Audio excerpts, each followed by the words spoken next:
விஜயை தூக்கி ஜெயிலில் போடுங்க சார். 3 மாசமா ரொம்ப டார்ச்சர் பண்றாங்க. காவல் நிலையத்தில் குமுறிய இளம்பெண். வணக்கம் செய்தி புனல்நேயர்களே.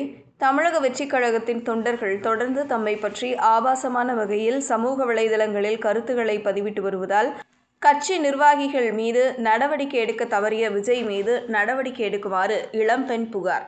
இன்ஸ்டாகிராமில் பிரபலமாக இருந்து வரும் இளம்பெண் வைஷ்ணவி நடிகர் விஜய் கட்சி தொடங்கியதும் அதில் தன்னை இணைத்து கொண்டு கட்சி பணிகளை மேற்கொண்டார். ஆனால் கட்சியின் தலைவர் விஜய் கட்சி நிர்வாகிகளிடையே ஏற்பட்ட விரக்தியின் காரணமாக கடந்த 3 மாதங்களுக்கு முன்பாக தாவேகாவில் இருந்து அதிகாரப்பூர்வமாக விலகினார். இதனைத் தொடர்ந்து திமுகவில் தன்னை இணைத்துக் கொண்டு கட்சி பணிகளை மேற்கொண்டு வருகிறார். இந்த நிலையில் இன்று காலை கோவை காவல் ஆணையர் அலுவலகத்திற்கு வந்த வைஷ்ணவி ஆணையர் அலுவலகத்தில் புகார் மனு ஒன்றை அளித்தார். அந்த மனுவில், நான் கடந்த 3 மாதங்களுக்கு முன்பாக தாவேகாவில் இருந்து விலகி திமுகவில் இணைந்து பணியாற்றி வருகின்றேன். ஆனால் தாவேகா தொண்டர்கள் என்னை பற்றியும் என் குடும்ப உறுப்பினர்கள் குறித்தும் தொடர்ந்து அவதூறு பரப்பி வருகின்றனர். குறிப்பாக தாவேகாவின் விர்ச்சுவல் வாரியர்ஸ் என்று அழைக்கப்படும் கட்சியின் ஐடி விங் நிர்வாகிகள் என்னை தொடர்புபடுத்தி மிகவும் ஆபாசமான முறையில் எனது புகைப்படங்களை மார்பிங் செய்து சமூக வலைதளங்களில் பரப்பி வருகின்றனர். இது கடந்த 3 மாதங்களாகவே தொடர்ந்து வருகிறது.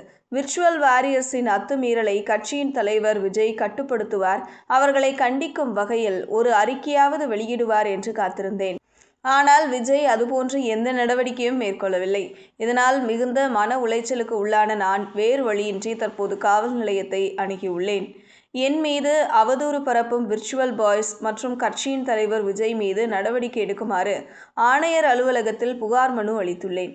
வீடுகளில் முடங்கி கிடக்கும் பெண்களிடம் கரண்டியை பிடுங்கிவிட்டு புத்தகத்தை வழங்க வேண்டும் என்று பெரியார் சொன்னார். ஆனால் இவர்கள் செய்யும் செயல் மீண்டும் பெண்களை வீட்டிலேயே முடங்கி கிடக்கச் செய்யும் வகையில் உள்ளது. என்னை போன்ற இளம் பெண்கள் இப்போதுதான் அரசியலுக்கு வரத் தொடங்கியுள்ளனர். ஆனால் தாவேகாவினர் செய்யும் செயல் பெண்களுக்கு பாதுகாப்பற்ற நிலையை உருவாக்குவதாக குற்றம் சாட்டியுள்ளார். இதுபோன்ற செய்திகளை தெரிந்து கொள்ள செய்தி புனலுடன் இணைந்திருங்கள்.